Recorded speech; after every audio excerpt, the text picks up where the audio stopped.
2006 সাল থেকে কবুতর পালা শুরু করছি। ক্লাস 5 এ যখন পড়ি তখন থেকে কবুতর পালি। 2023 সালে এসে সব কবুতর মারা গেছে, টং হয়ে গেছে খালি। হঠাৎ আবার শখ জাগলো কবুতর পালার, তাই আনলাম টং।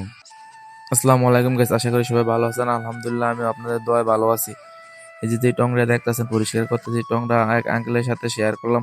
গত সপ্তাহে গেছিলাম গোলাগাইন্দাল গিয়ে এক জোড়া কবুতর পছন্দ হয়েছে, কিন্তু কবুতরটা আনি নাই। আর না আনার কারণ হলো তখন আমার টং ছিল না, এই জন্য কবুতর আনি নাই।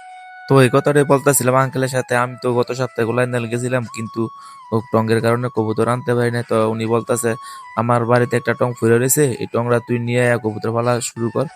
তারপর ওনার বাড়িতে চলে গেলাম, বাড়িতে গিয়ে এই টংটা নিয়ে আসলাম। নিয়ে এসে দেখেন টংটাতে অনেকদিন ধরে মাটিতে ফেলা রাখছে, ফালাই রাখার কারণে খুব ফ্যাকটেক বইরা রয়েছে। বৃষ্টি বাদলের দিন ছিল, এই যেহেতু এটা অনেকদিন ধরে যত্ন রত্ন নেওয়া হইতেছে না, এই জন্য এটার কাঠগুলো পছন্দ হয়ে গেছে।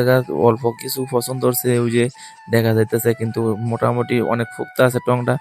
যেহেতু লোহা কাঠ দিয়ে বানাইছে, এই জন্য এটার মোটামুটি ভালোই ফুক্তা। এটা মোটামুটি আরো অনেক বছর ব্যবহার করতে পারমু, কবুতর ফালতে পারবো। এটা যদি ভালো করে পরিষ্কার কইরা এটা তো পালন শুরু করি কবুতর, তাইলে ভালোই হইব। এই যে এখন দেখেন এটারে পানি টানি দিয়া কি সুন্দর চকচকা করে বলছি, এটা আবার আগের মতন হয়ে গেছে।